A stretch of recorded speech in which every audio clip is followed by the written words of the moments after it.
머무는 자와 떠나는 자, 머무는 자와 떠나는 자라는 말씀으로 창세기 35장 23절에서 36장 8절까지 말씀 나누도록 하겠습니다.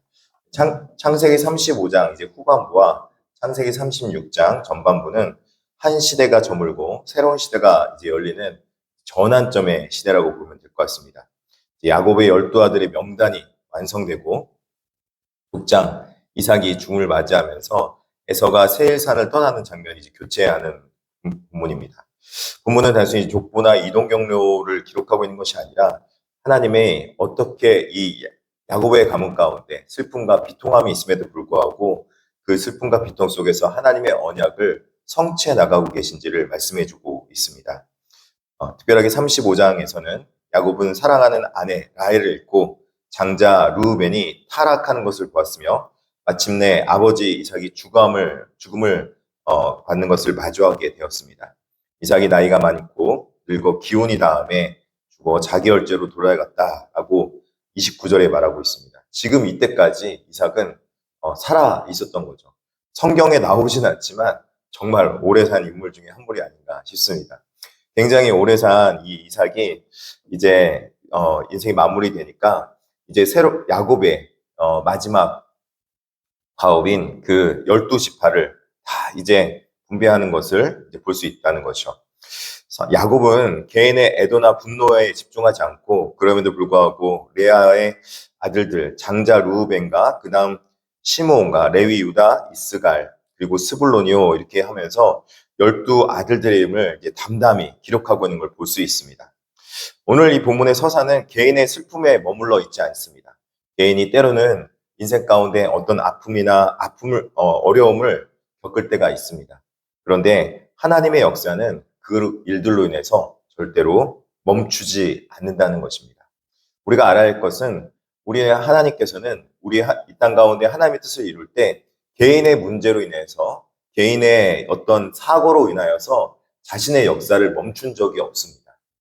그렇기 때문에 우리가 깨달아야 할 것은 우리가 이 땅 가운데 살아갈 때 때로는 어려움도 당하고 아픔도 겪고 슬픔도 겪지만 그 슬픔에 매몰되지 말아야 되고 또 그리고 슬픔 속에서도 하나님께서 우리를 들어서 사용하시고 일하시고 계신다는 그 한 차원 높은 차원의 하나님의 크신 계획을 바라보면 우리가 슬픔 가운데 또 때로는 어려움 가운데 좌절하고 낭망할 수 없게 된다는 것입니다. 아니, 좌절과 낭망을 할지라도 그것들 가운데 일어날 수 있게 된다는 것이죠.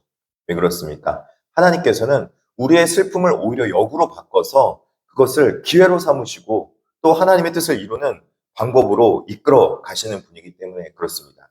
야곱의 인생을 한번 바라보시기 바랍니다. 자신이 잘못해서 그 형 에서에게 속이고 아버지 이삭에게 속여가지고 그렇게 수많은 잘못을 했는데 그것마저도 하나님께서 삼촌 라반 집에 가서 결혼하게 만들 뿐만 아니라 삼촌 라반에게 속임당하고 거짓말당했는데 그 속에서도 하나님께서는 자신의 역사를 멈추지 않고 야곱의 12아들을 다 나게 함으로 그의 이름이 야곱에서 이스라엘로 넘어오게 하지 않았습니까? 그리고 결국에는 형 에서와의 관계도 모든 것을 다 하나님 뜻대로 옮겨 놓으시고 하나님의 집 베델까지 인도해 주셨습니다. 저는 이걸 보면서 정말 우리 성도님들이 느끼고 많은 것을 생각할 수 있을 거라 생각해요. 내 인생에서는 이렇게 해야지. 내 인생에서는 절대 이런 일은 없어. 내 삶 가운데는 앞으로 이 일은 절대로 없을 거야.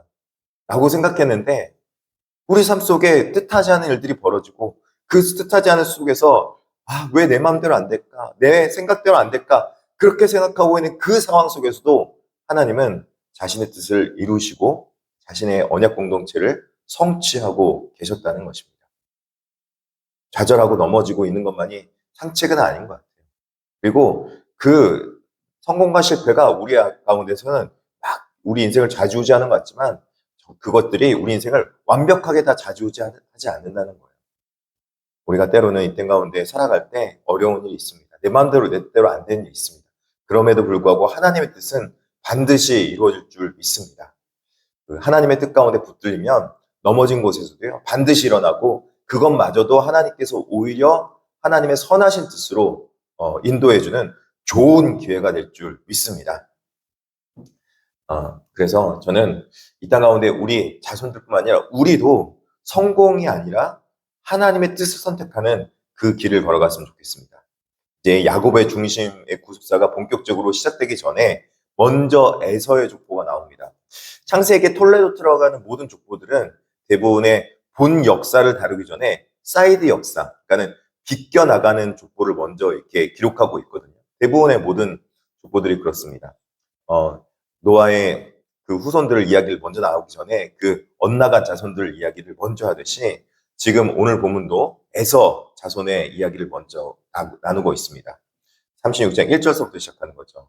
에서 곧 에돔의 조건이 이러하니라 이렇게 말하고 있는데 이 서사를 읽다 보면은 어떻게 보면은 에서 가문이 하나님의 약속의 가문이 야곱보다 더 잘 돼가는 것처럼 보여요. 그리고 더 번성하는 것처럼 보이고요. 그들이 아내를 얻어서 화려한 번영을 이루는 것처럼 보입니다. 이스라엘 자손보다 에돔이 먼저 자손들이 많고 또 그리고 번영을 해가지고 국가 형태를 먼저 갖추었고 그리고 세상적인 기준에 더 빨리, 더 빠르게, 더 많이 경쟁력 있게 성공하는 것처럼 보여요. 근데 지금 이스라엘의 조건은 뭐예요? 되게 느린 것 같아요. 되게 뭔가 안 이루어지는 것 같아요. 아무 얘기가 없어요. 전 이걸 보면서 오늘날 우리 시대를 바라보게 된 거죠. 여러분, 예수 안 믿어도요, 더 많이, 더 빨리, 그리고 더 경쟁력 있게 살아가는 사람도 얼마나 많은 줄 알아요. 보면은 우리 애들은 약간 좀 이렇게 손해보는 것 같고, 주일날 공부 안 하고 이제 교회 와 있고, 그러다 보니까는 약간 좀 쟤들 잘 세상 가운데 살아갈 수 있을까? 속된 말로 이제 좀 약간 삐리해 보이기도 하고, 그런 생각도 겪기도 하고, 그런 생각도 가져요. 근데요, 느린 것 같으나, 조금 더딘 것 같으나, 하나님과 동행하는 그 가운데 하나님께서 그를 들어서 마지막에는 결국 하나님의 뜻 가운데 올려놓으시더라고요. 할렐루야.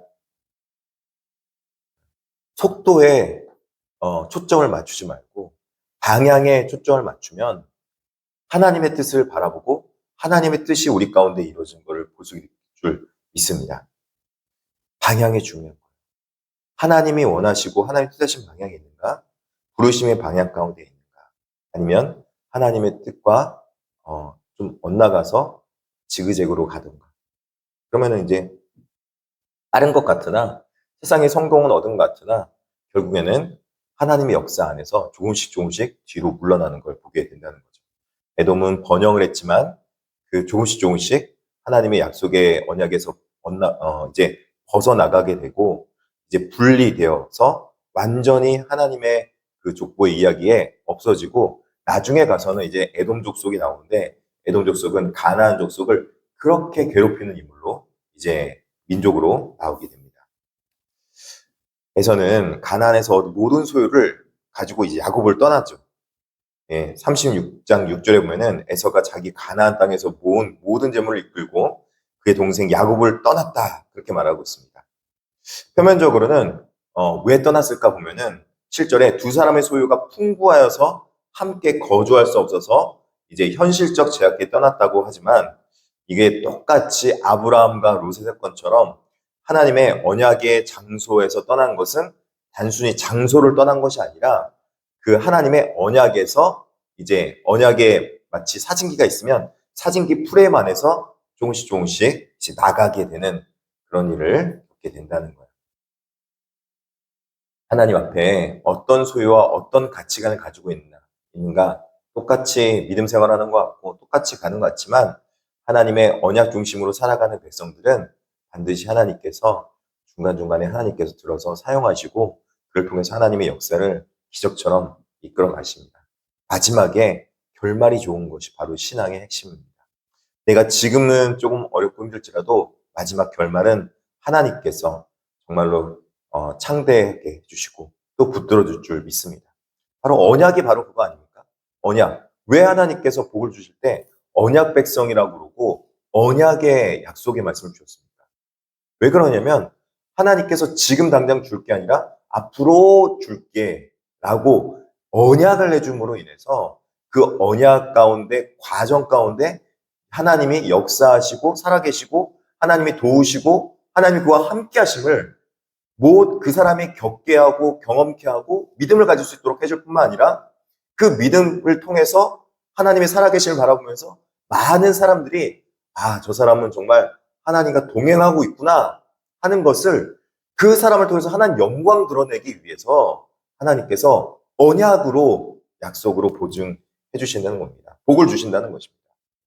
그것은요, 믿음의 복이에요. 여러분, 믿고 구원받으면요, 단순하게 우리가 구원받았다라고 끝나는 것이 아니라 구원의 과정 서사 가운데 하나님의 말씀대로 쭉 살아가다 보면은 일확천금의 복은 막 갑자기 떨어지진 않을지라도 하나님이 반드시 선하게 이끄시고 그 마지막 말씀대로 살아가면 복이 있게 되더라고요. 왜냐하면 그 복된 길로 가니까 마지막에 복된 길로 갈 수밖에 없는 거예요. 우리는 이 창세기 족장 서사를 통해서 우리에게 분명한 영적 방향, 지향점을 깨닫게 합니다. 성도의 삶은 개인의 희로애락을 뛰어넘어야 합니다. 때로는 아픔도 있고, 때로는 슬픔도 있고, 때로는 너무 기뻐서 정말 뛸 듯한 마음도 있고, 그 모든 희로애락이 있는데요. 그 모든 것들 가운데 그것들로 인해서 우리가 올라갔다 내려갔다 좌지우지 되면요, 우리 인생은요, 갈피 없이 방향성 없이 나가는 정처 없이 떠도는 그 표류하는 배와 같은 존재가 됩니다. 그러나 하나님 안에 있으면 하나님 안에서 어떤 상황 가운데서 희로애락 가운데 있을지라도 꾸준하게 평탄하게 구속사의 역사 가운데 편입되어서 하나님의 약속의 언약의 복됨을 결국 마지막에 이루실 하나님의 구원의 복을 누리게 될 줄 믿습니다. 구원은 우리가 지금 누리고 있지만 완전히 다 이룬 건 아닙니다. 너희 구원을 이루라 약속했던 그 하나님의 약속의 말씀처럼 우리 구원이 미래의 약속도 있음을 깨달아 알고 미래의 약속도 바라보며 믿음으로 살아내는 저와 여러분들에게 진심으로 축복합니다. 기도하겠습니다. 하나님 아버지 감사합니다.